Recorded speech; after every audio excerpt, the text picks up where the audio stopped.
March মাস থেকে পৌরসভার খরচের পূর্ণাঙ্গ হিসাব পেশ করতে ব্যর্থ পৌর কর্তৃপক্ষ। আর এই কারণেই মঙ্গলবার অসম্পূর্ণ থাকলো কোচবিহার পৌরসভার ৪৫তম বোর্ড মিটিং এর বাইরে এসে রীতিমতো ক্ষোভ প্রকাশ করতে দেখা গেল কাউন্সিলরদের। সাংবাদিকদের সামনে ক্ষোভ প্রকাশ করলেন কোচবিহার শহরের ৮ নম্বর ওয়ার্ডের কাউন্সিলর ভূষণ সিং। যে রুটিন আমাদের মিটিং ডাকা হয়েছিল সেই মিটিংটা স্থগিত করে সামনের মঙ্গলবার সেটা বিস্তারিত আমাদের পেপার পাঠাতে বললাম। ইন ডিটেলস যা যা খরচ, যা যা কথা হয়েছিল, কী হয়েছিল, মিটিংয়ে কী হয়েছিল, বিস্তারিত পেপার আমাদের কাছে পাঠাতে বললাম। সেই পেপার পড়ে নিয়ে আমরা আগে সিদ্ধান্তে ওয়াকিবল হব, তারপরে মিটিংয়ের বৃত্তান্ত আমরা আলোচনা করব সামনে মঙ্গলবার। আজকে বোর্ড মিটিং আজকে হয়নি না, বোর্ড মিটিং আজকে কিছু দুই চারটা ব্যাপারে বোর্ড মিটিং হয়েছে, দুই চারটা ব্যাপারটা পারে যেগুলা রেগুলার হিসাবে সেগুলো আজকে আমাদের মিটিংয়ে পাস করেছি আমরা। কিন্তু আমাদের যে বোর্ড মিটিং নিয়ে যে আমরা পেপারগুলো নিয়ে যে বোর্ড মিটিংটা করেছিলাম সেটাকে স্থগিত করে রাখা হবে, কেননা অনেক কিছু আমাদের অবগত নেই। সেই অবগত না থাকার জন্য আমাদের ডিটেলস আমরা একদম টুটো কী হিসাব, কী পাতা, কী অর্ডার হয়েছিল, কখন হয়েছিল, কত খরচ হয়েছিল, কত লোক নেওয়া হয়েছিল, কীভাবে এগুলো ডিটেলস আমাদের কাছে যাবে। আমরা আগে ওয়াকিব হবো, তাহলে প্ল্যান মিটিংয়ে পাস হবে। আদারওয়াইজ একটা বিষয় দাঁড়াচ্ছে মিটিং সূত্রে যেটা জানা যাচ্ছে যে আপনার তার জন্য তো স্থগিত রাখা হলো মিটিং। না, তাহলে আজকে এজেন্ডা কি ছিল? এজেন্ডা ছিল সমস্ত পুরাতন মিটিংকে পাস করা, পুরাতন যেগুলো ঘটনা ঘটেছিল, খরচ হয়েছিল, নানা রকম ইয়ে হয়েছিল, সেগুলো ব্যাপারগুলিকে আজকে আমরা অনুমোদন করব। কিন্তু আমরা সেটা ওয়াকিবহল না, কেন ইলেকশনের সময় সবাই ব্যস্ত ছিল, অনেক মিটিং, অনেক কিছু জানেনি, চেয়ারম্যান বিস্তারিত বলবে।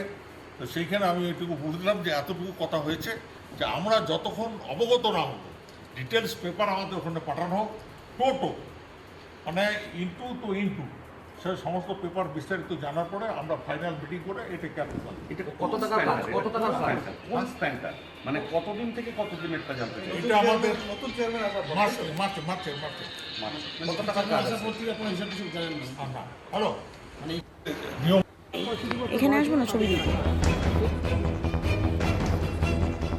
মার্চ মাসের 12 তারিখ হয়েছিল এই পৌরসভার 38তম বোর্ড মিটিং। এরপর বিধানসভা নির্বাচনে দামামা বেজে ওঠে গোটা রাজ্যের সাথে কোচবিহারেও। এবার বিধানসভা নির্বাচনে কোচবিহার 4 নম্বর দক্ষিণ বিধানসভা কেন্দ্রের তৃণমূল প্রার্থী ছিলেন দলের কোচবিহার জেলা সভাপতি তথা কোচবিহার পৌরসভার 16 নম্বর ওয়ার্ডের কাউন্সিলর অভিজিৎ দেবভৌমিক। এই দক্ষিণ বিধানসভা কেন্দ্রের অন্তর্গত কোচবিহার শহর। অভিযোগ, তৃণমূল কোচবিহার জেলা সভাপতি তথা শহরের 16 নম্বর ওয়ার্ডের এই কাউন্সিলর প্রভাব খাটিয়ে পৌরসভাকে দিয়ে বিভিন্ন কাজ করিয়েছিলেন। কি কাজ করা হবে, কত টাকা খরচ হবে, এই বিষয়ে কাউন্সিলররা কিছুই জানেন না। এদিনের এই বোর্ড মিটিংয়ে এজেন্ডা ছিল 11টি। এর মধ্যে এই সমস্ত কাজের খরচের হিসেব অনুমোদনের কথা উল্লেখ ছিল। কোচবিহার শহরের 4 নম্বর ওয়ার্ডের কাউন্সিলর তথা এই পৌরসভার প্রাক্তন পৌরপ্রধান ভূষণ সিং জানান, এই খরচের ব্যাপারে কোনো কিছুই জানতেন না কাউন্সিলররা। তাই কোথায় কোন খাতে কি খরচ হয়েছে তার পুঙ্খানুপুঙ্খ হিসেব কাউন্সিলরদের হাতে লিখিতভাবে দেওয়ার পরেও সফলভাবে সম্পন্ন হবে বোর্ড মিটিং। তাই আগামী মঙ্গলবার পুনরায় এই বোর্ড মিটিংয়ে বসবেন তারা। উল্লেখ্য, এদিনের এই বোর্ড মিটিংয়ে উপস্থিত ছিলেন না তৃণমূল কোচবিহার জেলা সভাপতি তথা শহরের 16 নম্বর ওয়ার্ডের কাউন্সিলর অভিজিৎ দেবভৌমিক সহ প্রাক্তন পৌরপ্রধান রবীন্দ্রনাথ ঘোষ সহ কয়েকজন কাউন্সিলর। এই প্রসঙ্গে কোচবিহার পৌরসভার পৌরপ্রধান দিলীপ সাহা বলেন, এদিনের সভায় সলিড ওয়েস্ট ম্যানেজমেন্ট, অন্নপূর্ণা যোজনা সহ বিভিন্ন সরকারি আদেশ সম্পর্কিত আলোচনা হয়েছে। এছাড়া পৌরসভার কিছু সমস্যার সমাধানের ব্যাপারেও আলোচনা হয়েছে। তবে মার্চ মাস থেকে খরচের হিসেব নিয়ে যে প্রশ্ন তুলেছেন কাউন্সিলররা, এই বিষয়টি পৌরসভার ফিনান্স অফিসার দেখবেন এবং তিনি পৌরসভার আয় ও ব্যয় সংক্রান্ত হিসেব তৈরি করবেন। আগামী বৃহস্পতিবারের মধ্যে সমস্ত হিসেবের কপি কাউন্সিলরদের কাছে পৌঁছে দেওয়া হবে। তবে পৌরপ্রধান জানান, পূর্ববর্তী বোর্ড মিটিংয়ে আলোচনা করে এই সমস্ত খরচ করা হয়েছে।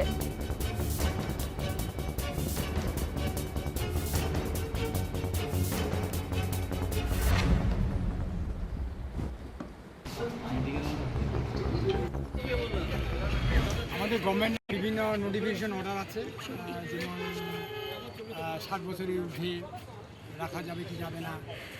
তারপরে রয়েছে আমাদের সলিড ওয়েস্ট ম্যানেজমেন্ট, যেহেতু ডিএমকে নোডাল অফিসার করা হয়েছে, সেগুলো সংক্রান্ত সলিড ওয়েস্ট ম্যানেজমেন্ট। আরও বিভিন্ন সরকারি নথি আছে, যেমন অন্নপূর্ণা যোজনা, পৌরসভাগুলো আলোচনা হয়েছে, এইসব ব্যাপার নিয়ে আমরা আলোচনা করছি। তার বাইরেও আমাদের কিছু এসেনশিয়াল সমস্যা আছে পৌরসভার, মানে সেগুলো নিয়ে আলোচনা হয়েছে। এবং আগামীতে পৌরসভার যতগুলো সমস্যা আছে, অন্যান্য ছোটোখাটো সমস্যা, সেগুলোর ব্যাপারে আলোচনা হয়েছে। আগামী দিনে সেটা আরও বিস্তারিত আলোচনা হবে। মিটিংটা পোস্টপন্ড হলো কেন দাদা? বেশ কিছু নথি আজকে যে এজেন্ডা, সেটার মধ্যে কিছু আলোচনা আছে, কিছু আমরা যেমন সলিড ওয়েস্ট ম্যানেজমেন্ট, এখানে আলোচনার প্রশ্ন নেই। আলোচনা আমরা করবো যে এই সলিড ওয়েস্ট ম্যানেজমেন্টে হচ্ছে অলরেডি নোডাল অফিসার হচ্ছে ডিএম সাহেব, এখানে তার আমাদের খুব একটা বেশি প্ল্যান নেই, না কিন্তু আমরা সব পরিষেবা দিচ্ছি। বলছি সেই কারণে এটা তো বলছি আলোচনা দাদা হয়ে যে যাবে। নির্বাচনের আগে যে খরচ হয়েছিল সেটা নিয়ে নাকি কাউন্সিলররা ওয়াকিবহাল না, সেই বিষয়টা নির্বাচনের খরচ নিয়ে না, সেই কারণে আমাদের ইও সাহেব যিনি আছেন ফাইন্যান্স অফিসার, ওনারা সিটটা তৈরি করবেন না আয় এবং ব্যয়, কত টাকা পৌরসভার আয় হয়েছে, কোন কোন খাতে কত খরচ হয়েছে, তার যতক্ষণ না নিচ্ছে সেটা নিয়ে তো আলোচনা হয় না। সেই কারণে আমরা বলছি বৃহস্পতিবার শুক্রবারের মধ্যে এফও এবং ইও সাহেব সমস্ত কাউন্সিলরের কাছে সেগুলো পৌঁছে দিবেন, তারা স্টাডি করবেন, পরবর্তীকালে আমরা এটা নিয়ে দাদা এটা আগে করা হলো না কেন দাদা? না, এটা তো বিষয় ছিল না, এই জন্য তো ছিল না। কিছু কাউন্সিলর বলছেন বেহিসাবি খরচ হয়েছে, মানে সেটা নিয়ে কি বলবেন? সেটাই তো বলছি, ওর জন্যই তো এফও ইও সাহেব তো বলা হয়েছে, তারা হিসাব পেশ করবে। দাদা কাউন্সিলররা বলছে আলোচনা হবে মোটামুটি। কাউন্সিলররা বলছে যে তাদেরকে বোর্ড মিটিং না জানিয়ে এই খরচাটা করা হয়েছিল, এই কারণে না, তারা সমস্ত বোর্ড মিটিং আলোচনা হয়েছে, আপনি বোর্ড মিটিংয়ের কপিও দেখাতে পারেন, সব কিছু আলোচনা করে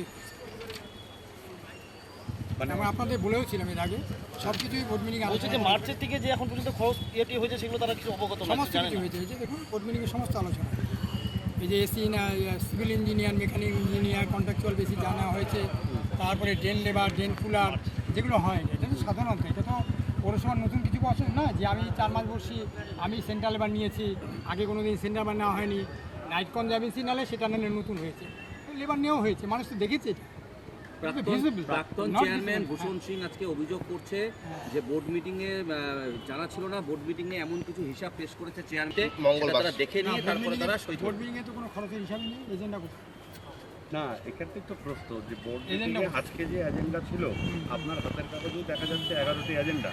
এই 11টি এজেন্ডা ক্ষেত্রে কি আপনারা আজকে ঢুকতে পেরেছেন? হ্যাঁ, অনেকগুলো করেছি। না, এটাই গভর্নমেন্ট তো- অর্ডার নিয়ে আলোচনা হয়েছে, 3 নাম্বার হয়েছে, 2 নাম্বার 1 নাম্বার হয়েছে। সলিড ওয়েস্ট ম্যানেজমেন্ট যেহেতু আমরা বলছি সমস্যাগুলো বলছি, যেহেতু ডিএম হচ্ছে নোডাল অফিসার, সেই কারণে এখানে আলোচনার কোনো একটা সুযোগ নেই। ডিএম আমাদের যখন যেখানে চাচ্ছে এবার আমরা লেবার পাঠিয়েছি, যেমন কালকেও চেয়েছেন, আজকেও চেয়েছেন, আমরা ডিএম অফিসের বাংলার সামনে পরিষ্কার করছি, কোথাও বলছেন আমাদের সকার মেশিন লাগবে, দিয়ে দিচ্ছি, সেটা চলছে এখানে, ওই অনুযায়ী আমাদের কাজ হচ্ছে। দাদা কোনগুলো হিসাব দিতে পারছেন না, কোন কাজগুলো দাদা হিসাব দিতে না, পারছেন না? হিসেব মানে আমাদের এই 4 মাসে, এখানে কোনো এই 4 মাসে কত টাকা আমি খরচ কত টাকা হয়েছে? খরচ হয়েছে? এই কত টাকা 4 খরচ মাসে হয়েছে? কত আমি টাকা পরিষ্কার বলছি, এ সময়ে কোনো এজেন্ডাতেই ছিল না, কিন্তু কাউন্সিলররা বলছেন এই সময়ের মধ্যে কি খরচ হয়েছে, কি আয় হয়েছে, সেটা আমরা জানতে চাই। আর সেটা তার কত জন্য খরচ আমরা- হয়েছে মোটামুটি? সেটা আমরা সেটা দিবে এফও কতদিনের মধ্যে এটা আপনি দেবেন? বৃহস্পতিবারের মধ্যে আমরা কাউন্সিলর থেকে পৌঁছে দিব, তারপরে আমরা মঙ্গলবার দিন এটা নিয়ে আলোচনা করব। কাউন্সিলররা যে বলছেন যে ওখানে কাউন্সিলর একজন বললেন যে ওনারা অন্ধকারে আছেন, এটা কি সঠিক না? না, স্বাভাবিক ব্যাপার, অন্ধকারে আছেন কি আয় ব্যয়ের ব্যাপারটা তো স্বাভাবিক ব্যাপার বলছে না, সেটা তো আমিও শুক্রবারটা জানিয়েছি, কারণ এটা জবাব দিতে পারবেন একমাত্র এফও সাহেব, ইও সাহেব। তো এফও ছিলেন না আজকে? তারা হ্যাঁ, তারা তৈরি করবে না, তৈরি করতে হবে না, কত আয় আসে তো 1 to 4 কোন দিনে কত টাকা আসছে, কোন খাতে কত খরচ করা আছে, সেটা তো রেডি করতে হবে, তাহলে- রেডি করে কাউন্সিলর হাতে দিয়ে দিবেন, তার উপর আলোচনা হবে। মিটিংয়ে আপনার জেলা সভাপতিকে দেখা গেল না, 16 নম্বর ওয়ার্ডের কাউন্সিলর। সে তো অনেকেই আসেনি, সে তো হতেই পারে, সবাই 100% হবে এটা তো বলা যায় না।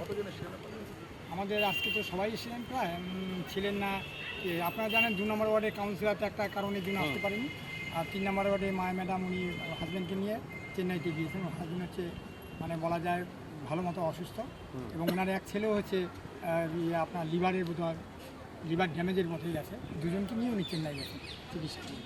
আর 2 তার বাড়ি আমাদের আট আছে, হ্যাঁ, 8-10 প্রাক্তন চেয়ারম্যান মাননীয় রবীন্দ্রনাথ ঘোষ মহাশয় আসেননি, ডায়ালিসিস চলছিল, আমরা চিঠি পাঠিয়েছি, আর সভাপতি আসেনি। 10 নম্বর আসেনি?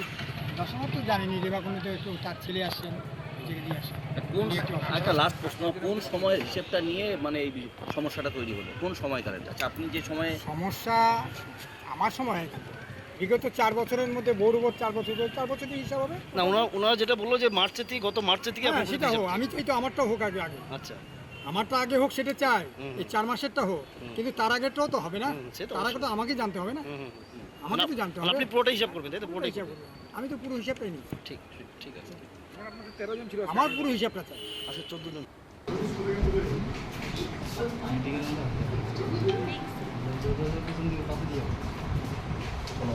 হয়েছে